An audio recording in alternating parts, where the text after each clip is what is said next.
معزز ناظرین کرام، آج میں آپ کے سامنے ایک ایسا خاص عمل لایا ہوں جس کی مدد سے آپ کی کوئی بھی جائز حاجت ہو انشاءاللہ تعالی وہ ضرور پوری ہو۔ یہ ایک ایسی خاص نماز ہے جس کو پڑھنے کے بعد اگر کوئی بندہ حاجت طلب نہ کرے تو اللہ کریم اس پر غضبناک ہوتا ہے۔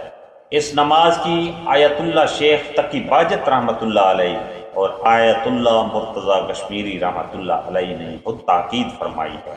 اس نماز کا طریقہ سید ابن طاؤس نے کتاب جمال الاسبوع میں اس طرح تحریر کیا ہے کہ یہ نماز 4 رکعت نماز پر مشتمل ہے جو 2 رکعت کر کے پڑھی جائے گی۔ یہ جمعرات کے دن کی خاص نماز ہے۔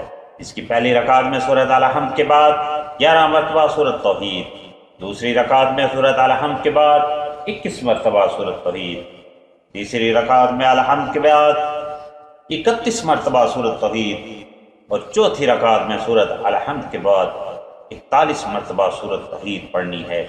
نماز ختم کرنے کے بعد 51 مرتبہ سورۃ توحید کی تلاوت کریں اور 51 بار درود شریف پڑھنے کے بعد سجدے میں جا کر 100 بار کہیں یا اللہ یا اللہ یا اللہ۔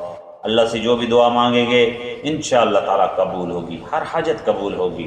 خواہ پہاڑ کو آپ نابود کرنے کی بھی دعا مانگو گے تو پہاڑ بھی نابود ہو جائے گا۔ بارش کی خواہش کریں گے تو اللہ کریم بارش نازل کرے گا۔